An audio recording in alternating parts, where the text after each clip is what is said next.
Busnes teuluol yw, mae'n had wedi bod wrthi ers 10 ar 20 o flynyddau. A dath ymrawd a fynnau mas o'r ysgol a syth mewn i'r busnes ato fe. A nawr yn golygu cadw fynd ar busnes i cadw yn y teulu am gymaint gallwn ni. Wedi 2 blynedd nôl i nawr, di seidodd o wraig a fynnau'r rhedeg hanner marathon Gaerdydd a mae jyst wedi cydio o fyny.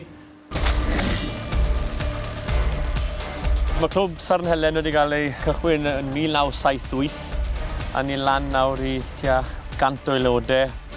Mae crowd bach go lew yn ni'n cael lot o sport a ni'n mwynhau mas draw. Yn y 6 i 8 mis diwetha, ni wedi bod mas na'n gilydd yn bob bath o tywydd, yn y glaw, yn y gwynt. A mae boes o clwb wedi gweud gallen ni disgwyl y tywydd gweitha lan yn Llanberis. A fi'n credu nawr bod fi bron yn barod i wneud e.